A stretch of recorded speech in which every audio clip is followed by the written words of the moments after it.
1.10 святкували століття, як була освячена греко-католицька церква в Перегумари, Румунія. 7.10 у Високій, а 8 у Горлицях пройшла 31-ша Лемківська творча осінь, де взяли участь творці із Польщі, Словакії і Сербії. 7.10 пройшла 14-та русинська опікачка у Братиславі, де зійшлися карпатські русини із своїми фаміліями, діточками і цимбурами.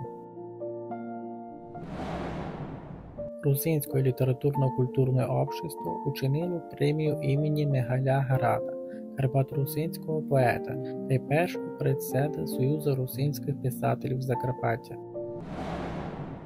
19 октября 1910 у селі Іванівці родився Федор Манайло, карпаторусинський маляр, педагог, сценограф і графік.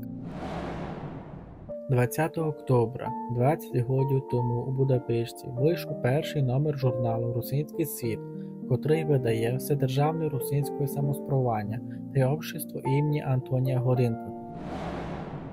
22 октября 2005 года було створено Закарпатське обласне об'єднання обивателів Народна рада русинів Закарпаття. У Сербії вийшла книжка «Русинський традиційний кухар» за маминими рецептами про їдіння карпатських русинів по-руснацьки і по-сербськи на латиниці. 26 октября – День карпатських русинів у США і Канаді. 28 октября – 105-та річниця, як була виголошена Чехословацька республіка, до котрої тоді прикапчалися і карпатські русини із Подкарпаття. 27 октября 1879 у селі Вучкове родився Василь Такач, греко-католицький священник і перший єпископ Русинської греко-католицької церкви, апостольський екзарх США. 28 октября родився Василь Ябор у селі Стащин, Словакія, руснацький язикознатель, педагог, кодифікатор карпаторусинського літературного язика на Словакії.